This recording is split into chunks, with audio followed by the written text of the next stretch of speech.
Now, Air New Zealand's boss, Rob Fyfe, he's won a few fans lately, and, of course, the shareholders are probably among them, because he's announced a freeze on executive salaries in anticipation of these tough economic times ahead.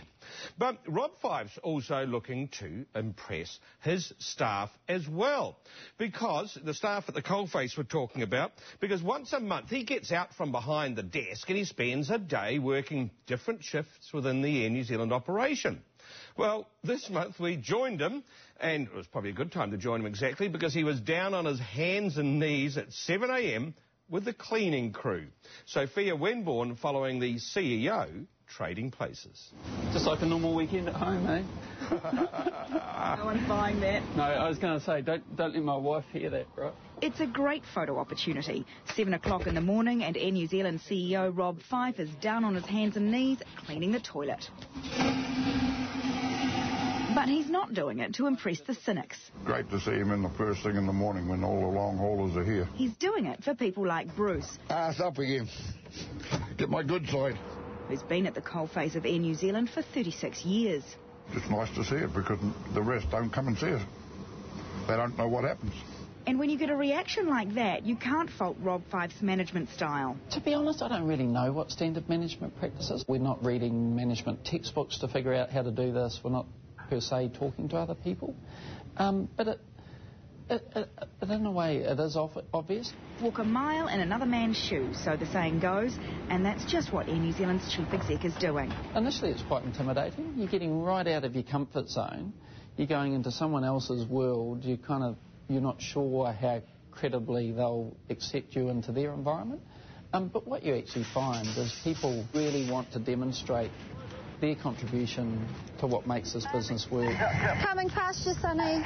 Lou, it's quite satisfying when you come on and it looks like garbage and you actually start seeing the whole thing take shape. Eh? On that cleaning crew this morning, I was taking direction from Lou. She was my boss, and you kind of become one of them, and when you do that, that's when you really start to learn what's on their minds and what's important to them. While I've got you here, boss, Yep. with these, Yep. We've suggested that they lift these up so we can clean underneath so that they don't... That's a good idea. Yeah. So who do you make those sorts of suggestions to? Well, I've tried everybody that I know, so I'm now saying it to you. All right. If soap dispensers seem small, more than a few were prepared to tackle more sensitive issues with the boss. There's a proposal to change their shift arrangements, and so a lot of guys lobbying me and saying, hey, we want to stick with the shift we've got. I'll come back through Lou and let you know what I find out. Yeah.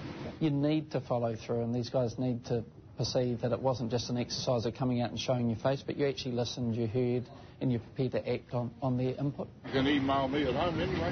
Well, why don't you give me... I don't have it. Do you have a pen on? Why don't you give me an email address and I'll just flick you an email home. I guess it's feel good, but it's not. It's more than that. It's context for their role and how it contributes to the business, and I think people will go home genuinely valuing that interaction. Today's the first time Rob Fyfe's done a cleaning shift, but he's been working his way around the company for 2 years now, ever since the bitter engineers dispute when he first started in the top job 2.5 years ago.